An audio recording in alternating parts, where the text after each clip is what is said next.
우파와 좌파 판단 기준을 시작하겠습니다.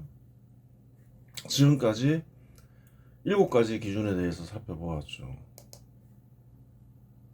7가지 기준은 근대국가를 수립하는 기준이기도 하죠.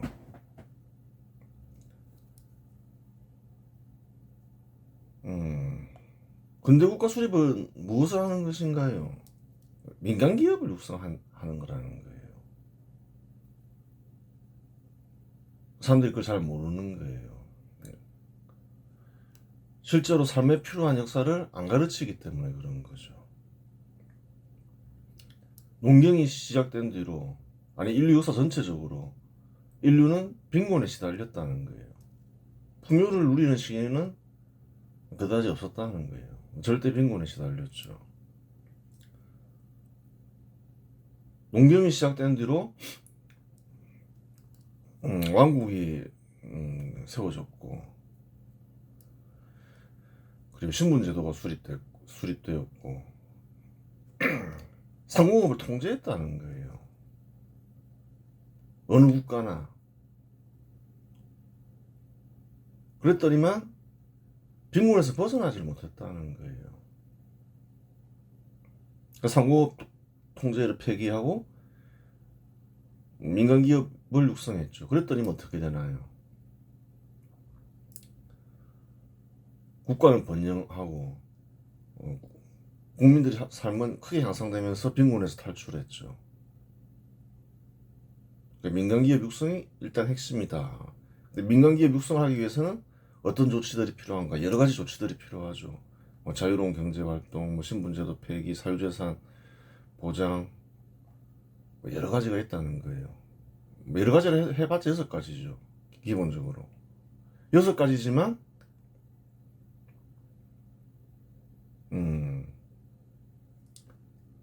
그래요.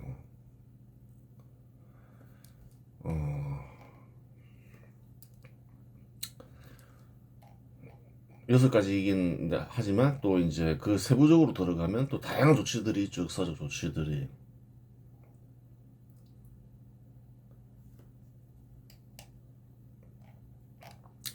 일단은 이제 8가지도 있는데 한 가지가 더 있긴 있는데 그래요.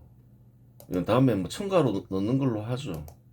뭐 이러한 7가지들을 하다 보면 국가 생산성도 향상되겠죠. 국가 생산성의 향상이란 건 뭔가요? 그게 왜 필요한가요? 정부라 해서 생산성이 중요한 건 아니라는 거예요. 생산성이 안 좋으면 정부 기능을 수행하기 위해서 세금을 많이 써야 되잖아요. 세금은 어디서 걷냐는 거예요. 민간에서 걷는다는 거예요. 민간의 발전이 지체되겠죠. 같은 세금을 쓰더라도 생산성 있게 써야지 남는 세금으로도 보다 많은 일을 할 수가 있다는 거예요. 그래서 생산성이 중요한 거예요. 그래요. 기본적인 근대적 조치고 7가지는 그래요. 이제 마지막 8번째는 그래요. 복지도 실시하고 이러면서 이제 또 부각되는 조치인 거죠.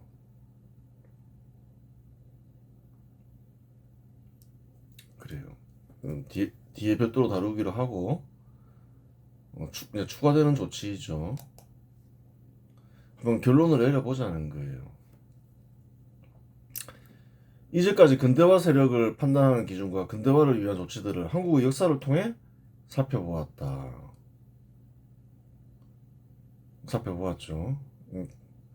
우파와 좌파를 가르는 기준은 곧 이제 근대화를 위한 조치이기도 하다. 실제적으로 역사적 조치들이 있다. 그 조치들이 나온 배경과 그 조치들의 작용 효과를 연구해봐라. 이렇게 얘기를 했죠. 근대화 세력은 우파 세력으로도 불리며 현 시대에서는 근대국가 수립 세력이 된다. 그래요. 세상에는 세상을 이해하는 다양한 시각에 따라 그래요. 다양한 견해가 있다.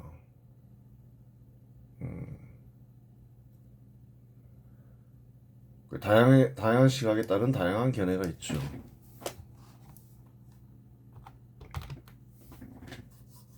고도의 각종 견해 외에도 고도에도 뭐 여러 가지 견해들이 있잖아요.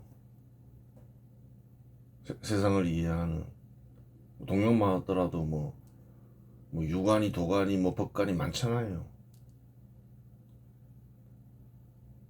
뭐 종교에도 뭐 불교도 있고 기독교도 있고 저마다 세상을 이해하는 다양한 견해들이 있죠.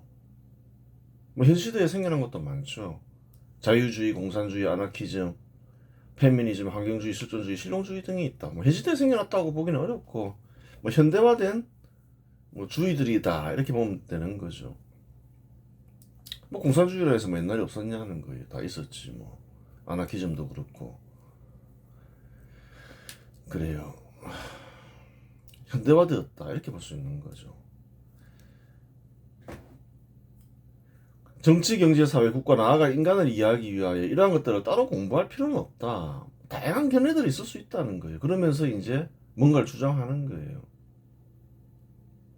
조치를 주장하는 거죠. 조치를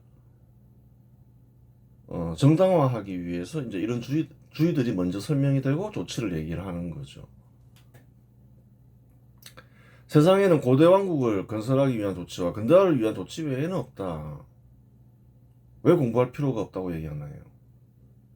근데 가만 보니까 이 조치들은 둘 중에 하나더라. 이 세상에 존재하는 조치는 둘 중에 하나라는 거예요. 고대 왕국을 건설하기 위한 조치와 근대화를 위한 조치. 현 시대로 말하면 근대화를 위한 조치는 근대 국가 수립을 위한 조치가 되는 거예요.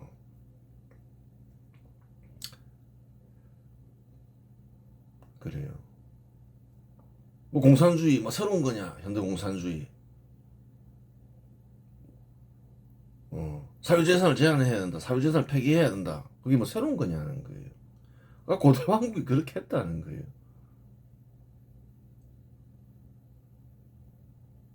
정부가 뭐 시장을 통제하고 폐기하거나 뭐 민간기업 육성 안 돼. 그렇게 해야 된다. 고대 왕국 다 했다는 거예요. 누가 주장하건 간에 산업 발전은 신산업 육성 뭐 그런 거 뭐 필요하냐? 자연이 파괴되는데. 그런 거 뭐 안 했냐는 거예요. 농본주의 하면서 산업 육성 그런 거 필요 없어. 그 세상에는 인간들이 만들어낸 미망은 많지만 현실에 있는 거는 두 개밖에 없다. 고대 왕국 건설을 위한 조치와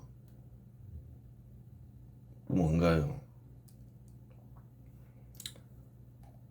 근대화 조치 그 두 개밖에 없다는 거예요. 세상에는. 달리 얘기하면 인간의 삶에 영향을 미치는 조치에는 근대적 조치와 반근대적 조치 외에는 없다. 그 둘밖에 없다는 거예요.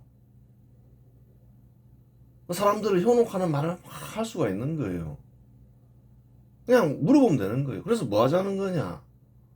들어보고 이게 근대적 조치냐 반근대적 조치냐 그것만 구별하면 된다는 거예요. 역사적으로 연구하면 그러한 조치가 취해졌을 때의 작용과 효과는 다 나와 있다는 거예요. 수천 년의 역사를 보면 많다는 거예요. 결과는 다 알 수가 있다는 거예요.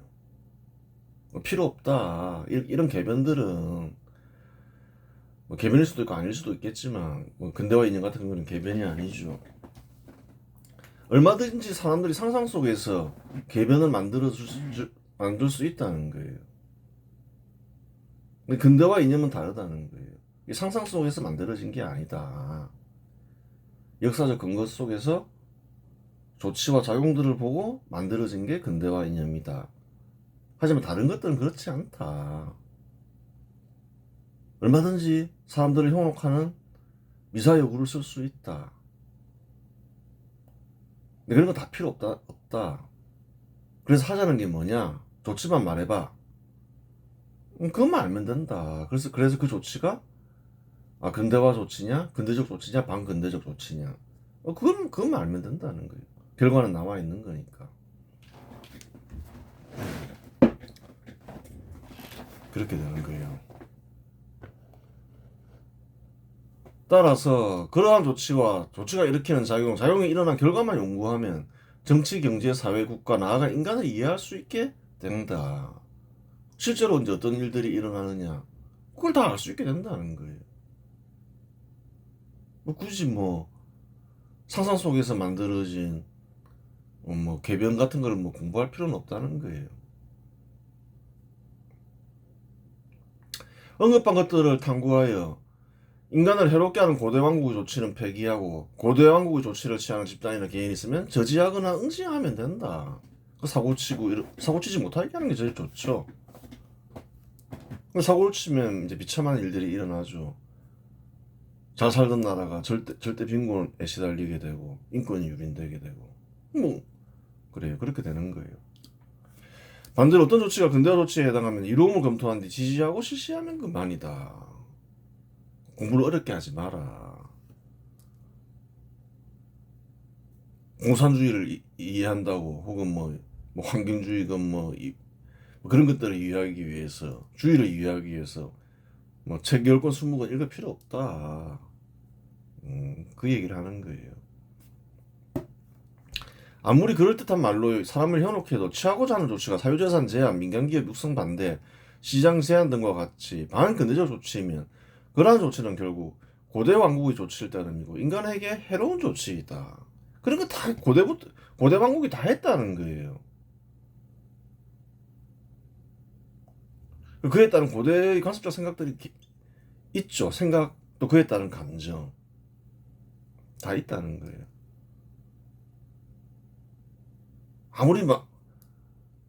아무리 이제 말을 지어내도 결국은 우리 근대적 조치는 하지 말자. 근대적 조치가 있으면 폐기하자.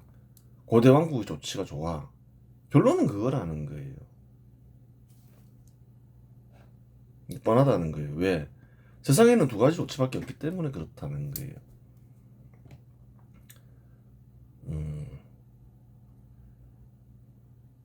그래요. 조치가 고대 왕국의 조치면 말을 아무리 화려하게 꾸며대면 새로운 것으로 가장해도 결국 고대의 견해를 현대적 견해로 가장한 것일 따릅니다.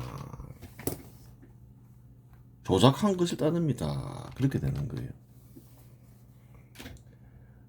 이로써 아무짝에도 필요 없는 각종 주의들을 공부할 필요가 없게 되었으니 공부할 양은 10분의 1 정도로 줄었다. 그렇게 되는 거예요.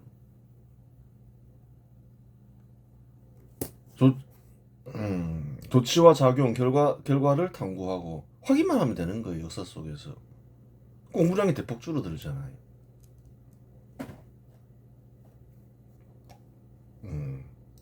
어렵지도 않잖아요. 어려운 게 뭐가 있어요. 근대적 조치를 이해하는데.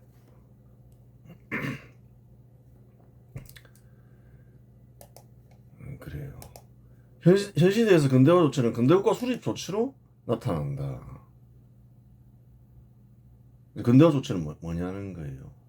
한국 역사에서 보면 갑신정변 인사들이 뭘 하려고 했냐는 거예요.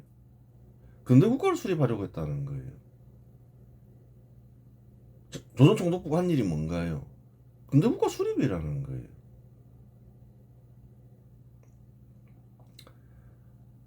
현 시대 그렇다는 거예요. 지금도 마찬가지죠. 근대국가를 수립하지 못한 곳이 많잖아요. 한국 정도의 근대국가가 수립된 곳이 몇 군데나 있냐는 거예요. 그렇게 많지 않다는 거예요.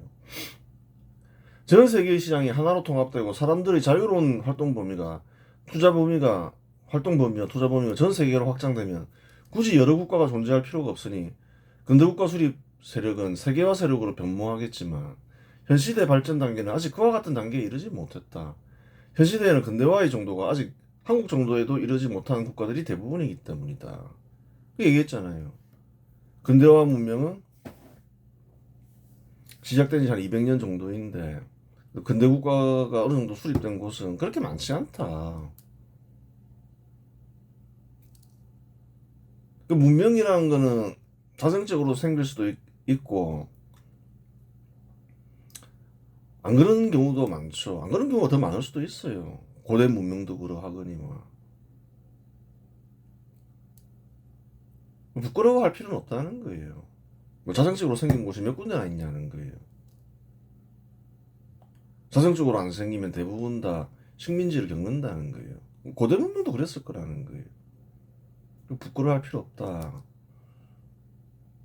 미국도 식민지 겪었다.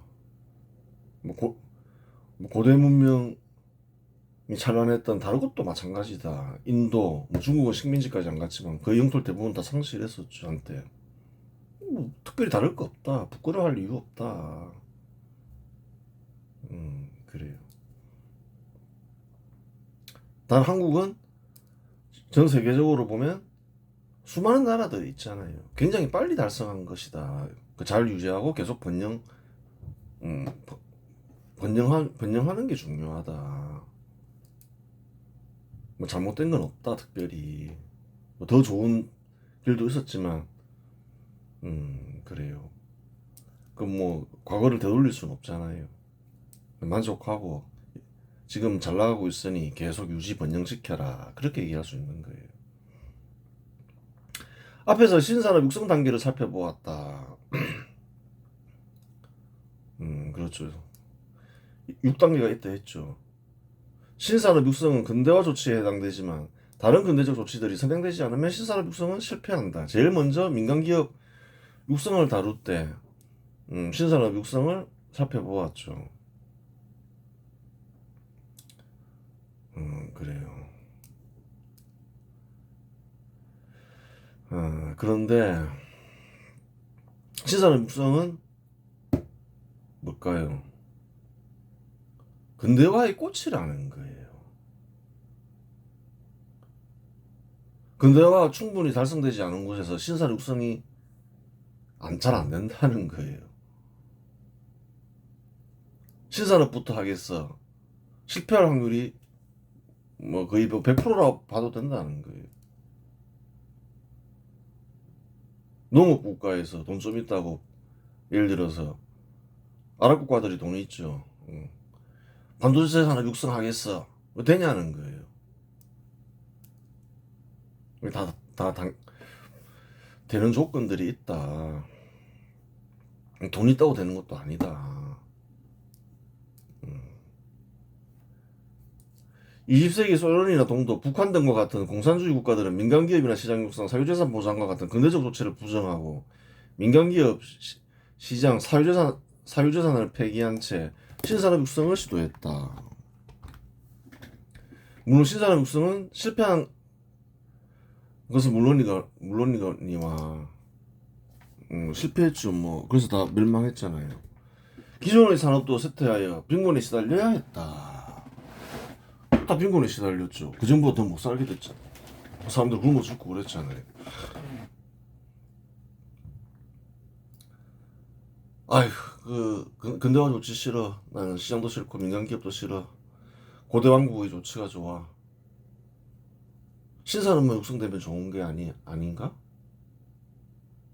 그렇게 생각했던 거죠. 아마 고대 왕국과 같이 운영해도 신산업 육성하면 될 거야. 근데 그게 되냐는 거예요. 안 된다는 거예요. 왜 안 되는지를 살펴보려면 어떤 작용들이 일어나느냐.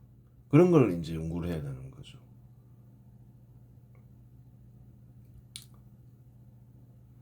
그래요. 근대 국가에서만 신산업이 육성되더라. 그래요. 그 이유가 다 있는 거예요. 왜 직관적으로 알죠. 고대 왕국에서 수천 년간 신산업이 육성이 거의 안 되더라. 아예 안 된다. 이렇게 얘기할 수는 없지만 수천 년이라는 세월이 있으니까. 그러니까 안 되는 것에 집착할 필요가 없다는 거예요. 역사적으로 다 확인되는 사실에서. 그 신산업 육성에 다 실패하는 걸 보니까 한국의 공산주의자들은 농업 공산주의자가 돼버렸죠. 이제 공산주의는 포기하기 싫고, 그래요. 하는 짓은 조선을 미워하려 하고, 조선의 삶이란 거는 조선시대 인간들의 삶이란 것은 지금 사람들이 상관 비교할 수가 없는 거죠. 신분 낮은 이들은 절대 빈곤에 시달리고 인간 취급도 못 받고 그래요. 산업의 발전, 근대적 도시 건설과 같이 눈에 드러나는 것들은 갑자기 생겨난 것이 아니다. 그러한 것들이 달성되기 위해서는 여러 가지 조건들이 달성되어야 한다. 즉 근대적 조치에도 순서가 있다. 산업 발전, 근대적 도시 건설 그런 게 하고 싶다고 해서 되는 게 아니라는 거예요. 신산업 육성 이런 게 그런 것이 달성되기 위해서는 그 이전에 많은 일들이 필요하다는 거예요. 자정적으로 생기려면 굉장히 긴 세월이 필요할 수 있다는 거예요. 네덜란드나 영국이 이제 아주 빠른 시기 내에 근대 국가를 수립했지만 그것이 달성되기 전의 조건이 완수되는 데는 수백 년이 걸렸겠죠. 사실이라는 거예요.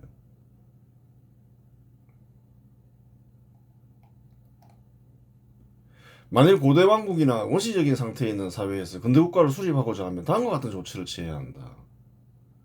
고대 왕국이나 원시적인 상태에 있어요. 아, 근대 국가를 수립하자. 아니면 아직 이제 근대 국가 수립이 제대로 안 된 것도 있겠죠. 고대 왕국의 관습이 상당 부분 전해지는 곳이 있을 수도 있어요. 그래요. 뭐 한국 주변에도 있잖아요. 북한이라고. 그런 나라들 많다는 거예요. 가장 먼저 해야 할 일은 신분이나 권력에 의한 수탈을 금지하고 사유재산을 확립하여 재산 형성을 장려해야 한다. 그래요. 우선 해야 할 일은 이제 이런 일들인데 이것보다도 이제 이렇게 얘기하는 것보다도 차근차근 순서를 살펴보는 게 낫겠죠.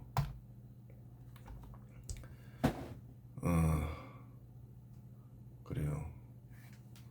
다음과 같은 순서대로 조치를 취해야 한다. 그럼 그냥 근대화 조치 7가지 있다. 마구잡이로 실시하는 게 아니라는 거예요. 다 순서가 있다는 거예요. 근대화 조치를 취하면 저항 세력도 있기 마련이며 그래요. 아, 이게 좋아 보인다 해서 이걸 취한다 해서 그게 달성되는 게 아니라는 거예요. 한번 보자는 거예요. 가장 먼저 해야 할 일은 권력에 의한 수탈을 금지하는 일이다. 이게 이제 제일 우선이라는 거예요. 신분제도 폐지가 좋아 보이죠. 아, 신분제도 폐지부터 해야 되는 게 아니야? 해야 되는 거 아니야? 그게 아니라는 거예요. 권력에 의한 수탈을 금지하는 게 우선이라는 거예요. 권력에 의한 수탈에는 관리들의 수탈과 세금을 통한 정부의 수탈이 있다. 권력에 의한 수탈을 금지하면 국민들은 재산 형성을 할 수 있게 되고 국민들의 인권도 보장된다. 살펴봤잖아요. 조선시대. 관리들이 자기 재산을 축적하기 위해서 인권을 유린하잖아요. 그래서 막 밀란이 일어나잖아요. 그것을 금지시켜야 된다는 거예요. 절대다수의 국민들의 삶이 즉각적으로 이전보다 나아지니 근대국가 수립 세력이 확대되어 근대화 추진 역시 용이해진다. 아, 집권을 했어요. 근대국가를 수립해야 되겠어. 저항 세력도 있겠죠. 편을 만들어야 되잖아요. 그런 상황에서 무엇을 하면 지지를 받을까요? 근대국가 수립에도 필요하고 국민들이 지지를 받을 수 있는 일을 먼저 하라는 거예요. 권력에 의한 수탈을 금지하면 어떨까요? 이전에 관리들이 막 세금을 약탈하고 막 인권 유린했는데 패고 그랬는데 그런 일이 사라졌네? 그런 사람들은 지지 세력이 될까요? 안 될까요? 지지 세력이 된다는 거예요. 고대 왕국에서 권한은 통합되어 있는 경우가 통합되어 있었다. 관리들의 권한은 통합되어 있었죠. 지방관청의 수령은 징세권, 치안권, 군사권, 사법권을 모두 지녀서 지방 주민들의 재산을 손쉽게 약탈했다. 그거 얼마든지 확인할 수 있죠. 여러 번 설명했죠. 이러한 일을 방지할 수 있는 첫 번째 조치는 징세권을 박탈하는 것이다. 징수대권을 박탈해버리면 되잖아요. 통합된 권한 중에서. 이와 같은 조치는 1894년 갑신정변 인사들이 집권했을 때 실시되지 않았고 1906년 통감부 통감 이토 히로부미에 의해 실시되었는데 갑신정변 인사들이 첫 번째로 해야 할 일은 지방관리의 징세권 박탈이었다. 뭔가 좀 순서가 잘못됐다. 그걸 알 수 있는 거예요. 1894년에 집권해서 1896년 2월인가 아간 파천이 발생하면서 이제 실각했죠. 조치를 취하지 못한 거예요. 권력에 의한 수탈부터 금지시켜야 된다는 거예요. 그래야지 세력이 확대가 된다는 거예요.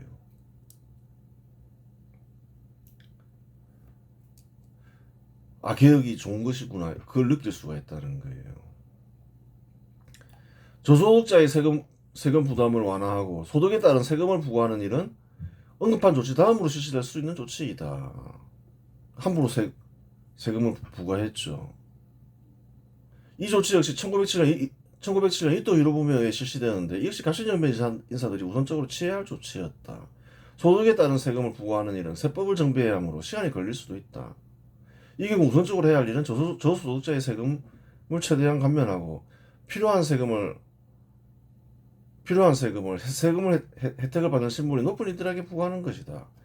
조선시대에 어떻게 세금이 부과됐냐는 거예요. 신분 높은 이들과 관리들이 결탁해서 신분 낮은 이들 절대 다수의 사람들을 수탈했죠. 그러한 일을 이제 금지시킨다는 거예요. 세금 부과도 소득 따라 이제 부과해라 이 말이죠. 저소득자들 살 수 있게 해라. 근대국가 수립에 필요한 거라는 거예요. 신분 낮은 이들이 재산을 형성할 수 있어야 되잖아요. 또한 이러한 조치는 세력을 확대시키죠. 고대 왕국에서 신분 높은 이들이 세금 혜택을 받는 일은 흔한 일이었다. 통상 고대 왕국에서는 관리와 신분 높은 이들이 결탁하여 신분 낮은 이들에게 세금을 부과했다. 조선보라는 거예요. 그랬지 뭐. 그러한 일부터 금지시켜야 한다.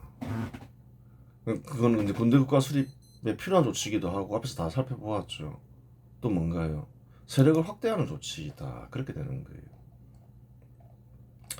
즉 신분제도를 폐기하고 집단이나 개인의 이익을 보장하는 행위와 타 집단이나 타인에게 불이익을 부여하는 행위를 금지해야 한다.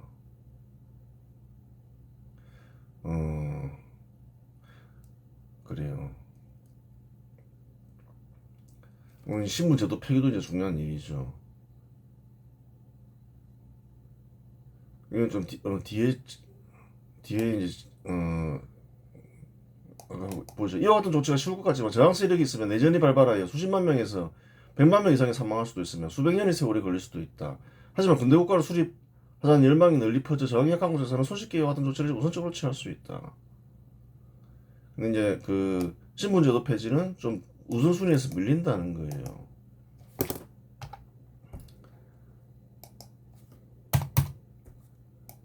예전에 다 설명했죠. 뭐 신분제도 폐기한다고 해서 지지 세력이 확대되는 건 아니라는 거예요. 신분제도를 당연시하는 사회에서는 수천년간 신분제도가 있었잖아요. 1884년에 뭐 갑신전면사들이 신분제도 폐지했을 때 뭐 지지자들이 생겼냐는 거예요. 그렇지 않다는 거예요. 가보개혁 때 역시 신분제도 폐지를 우선순위에 두었지만 역시 지지를 받지 못했다는 거예요. 신분 낮은 이들이 지지하지 않더라. 신분제도를 당연시 여기더라. 그렇죠. 갑신정변 인사들이 제일 처음 한 일은 공식적으로 신분제도를 폐지하는 일이다. 신분제도 폐지를 권력 수탈보다 먼저 취할 조치가 아니라고 말하는 이유는 신분제도를 폐지하더라도 신분제도는 현실에서 바로 사라지는 것은 아니기 때문이다. 또한 이제 신분화전이들이 신분제도를 당연시 받아들이면서 호응하지 않기 때문이다. 그렇게 얘기할 수 있는 거죠. 신분제도 폐지도 신속히 취해야 할 조치이지만 저항이 심하여 권력에 의한 수탈금지와 신분제도 폐지 둘 중에 하나만 실시해야 한다면 권력에 의한 수탈금지를 우선 실시해야 한다는 말이다. 군대 국가 수립에 필요하고 또 지지 세력을 확대시킬 수 있으니까 그것부터 해야 된다 이 말이죠. 수탈에서 해방된 이들이 근대 국가 수립 세력이 되면 신분제도 폐지 역시 쉬워진다. 그렇다는 거예요. 권력에 의한 수탈을 금지하는 것 다음으로 해야 할 일은 산업 간 평등을 달성하여 상공업을 육성하는 일이다. 그 다음 해야 될 일은 뭘까? 상공업을 육성하는 일이라는 거예요.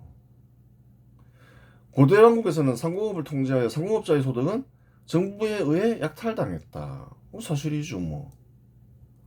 저번에 해상공국에 대해서 살펴도 봤죠. 상공업에 대한 통제를 폐기하며 상공업자의 소득은 증가하여 상공업자들의 삶은 향상된다. 소득이 증가할 거 아니에요. 정부가 통제하면서 이득을 약탈해 갔으니까. 근데 그 통제를 없앤다. 그럼 상공업자들의 삶이 향상되겠죠. 상공업자들이 그와 같은 일을 겪게 되면 그러한 상공업자들은 강력한 근대국가 수립 세력이 된다. 또 상공업자 중에서는 또 성장하는 이들이 있을 것이고 기업을 설립하는 이들도 나타나게 되는 거죠. 한국에서는 조선 총독부 총독들이나 이승만, 박정희 같은 선각자들에 의해 근대국가가 수립되었지만 네덜란드, 영국, 프랑스와 같이 자정적으로 근대국가가 수립된 곳에서는 상공업자들이 주축이 되어 근대국가가 수립되었다. 그게 뭐냐는 거예요.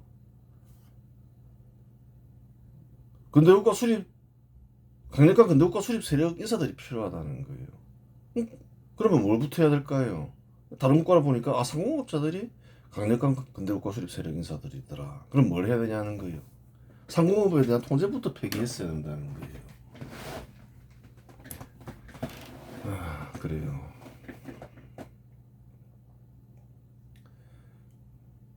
신분제도 폐기보다 네덜란드, 영국, 프랑스와 같이 자율적으로 근대국가 수립된 곳에서는 상공업자들이 주축이 되어 근대국가 수립되었던 사실이죠. 신분제도 폐기보다 산업 간 평등 달성이 더 우선이라고 말하는 이유는 신분제도가 있더라도 상공업에 대한 통제를 폐기하면 유럽 국가들에서 확인되듯이 상공업이 발전할 수 있기 때문이다. 상공업자들이 근대국가 수립 세력이 되기 전에 상공업의 발전이 우선 있었죠. 신분제도가 없었냐는 거예요. 신분제도가 뭐 당장 폐기하지 않더라도 상공업은 발전할 수 있다는 거예요. 상공업 통제를 일단 폐기를 하면. 그럼 우선순위가 뭐가 되냐는 거예요. 산업 간 평등 달성이 신분제도 폐지보다 먼저라는 거예요. 또한 그 과정에서 근대국가 수립 세력은 확장되니 근대국가 수립은 용이해진다. 이제 강력한 지지 세력을 얻게 되는 거죠. 우선순위가 있다는 거예요. 권력에 의한 수탈 금지. 그래요. 또 이제 상공업 육성. 근대국가 수립 세력이 되는 첫 번째 동기는 무엇인가? 어떤 경우에 근대국가 수립 세력이 되느냐? 그걸 따져봐야 되는 거예요. 선각자들은 국가의 독립과 번영을 위하여 혹은 국민들의 삶의 향상과 인권 보장을 위하여 근대국가 수립 세력이 될 수 있지만 대부분의 사람들은 소득 증가에 따른 삶의 향상을 맛보았을 때 근대국가 수립 세력이 된다. 잘 봐야 되는 거예요. 왜 신분제도 폐지를 실시하는데 신분화전 이들이 근대국가 수립 세력이 되지 못했을까? 왜 갑신정변 인사들은 절대 다수의 국민들의 지지를 못 받았을까? 못 받고 개혁에 실패했을까? 근데 이제 식민지가 끝났을 때는 절대 다수의 한국인들이 근대국가 수립 세력이 되어서 근대국가를 수립하려 하더라. 무엇을 맛보고 무엇을 맛보지 못했을까요? 그걸 생각해 보라는 거예요. 실제로 사람들이 그와 그래요. 소득 증가에 따른 삶의 향상을 맛보았을 때 근대국가 수립 세력이 된다 했죠. 실제 사람들이 그와 같이 판단하는 일은 현 시대에서 쉽게 관찰된다. 절대 빈곤을 해결한 박정희는 늘 1, 2위를 다투는 한국인들이 가장 존경하는 대통령이다. 그렇잖아요. 언제나 존경받잖아요, 박정희는. 왜 그러냐는 거예요. 이와 같은 이유 때문에 우선적으로 취해야 할 조치는 권력에 의한 수탈 금지, 산업간 평등 달성이 된다. 사람들은 소득이 증가하면서 삶의 질을 향상시킨 정치인을 높게 평가한다는 거예요. 그래요.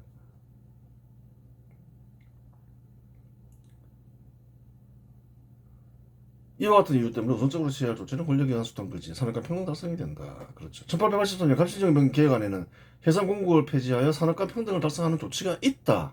하지만 1894년 개혁 때에는 전신이 해상공국인 상리국을 폐지하지 않았다. 이것부터 폐지해야 되는데 이것을 먼저 하지 않았다는 거예요. 그러다가 실각해버렸죠. 1906년 통감부 통감 이토 히로부미는 전신인 상무사를 폐지하였다.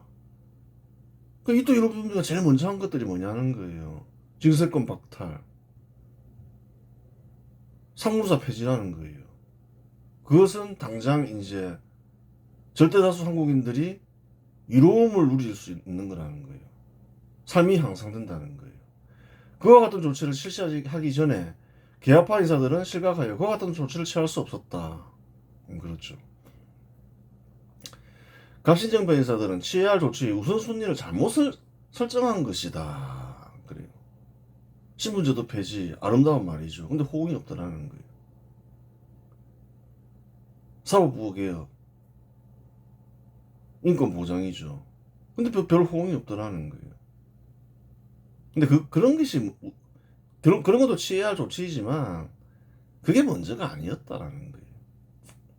징세권 박탈, 한국인들이 바로 그 이로움을 누릴 수가 있는 거죠.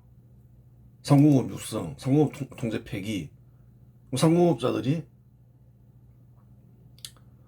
그래요. 이로움을 누리잖아요. 상과 직결되어 있는 거죠. 즉각 이로움을 누린다는 거예요. 이토 히로부미는 집권하자마자 권력의 수탈을 금지하고 상공업 통제를 폐기했다. 전문가와 비전문가의 차이라고 말할 수 있다. 그렇게 되는 거죠. 갑신정변 인사들이 신문제 폐지, 사법부 개혁이라는 명분에 집중할 때 이토는 백성의 지갑을 보호하는 실리를 챙겼던 것이다. 이제 경험을 다 해보고 두 번째잖아요. 무엇이 효과가 있다는 걸 잘 아는 거예요. 이토 히로부미는. 1910년 500년간 종속한 조선이 멸망할 때 내전은 고사하고 변변한 정황조차 없었던 데에는 그만한 이유가 있는 법이다. 잘 보라는 거예요. 군대 해산할 때 군인들이 주축이 돼서 이제 좀 항전이 있긴 있었는데 큰 일이 언제 있었나요? 1910년이라는 거예요. 조선이 멸망해서 사라졌다는 거예요. 그때 뭐 저항이 있었냐는 거예요. 왜 저항이 없었지 생각을 해보라는 거예요. 권력의 수탈을 금지시키지. 조선왕실은 안 그랬잖아요. 상공업 통제를 폐기해야지.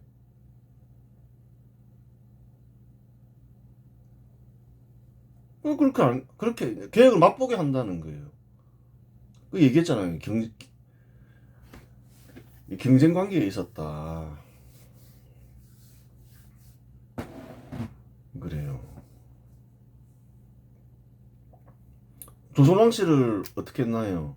잘 대접했다는 거예요. 식민지 시기에도. 그 자신이 있으니까 하는 거죠.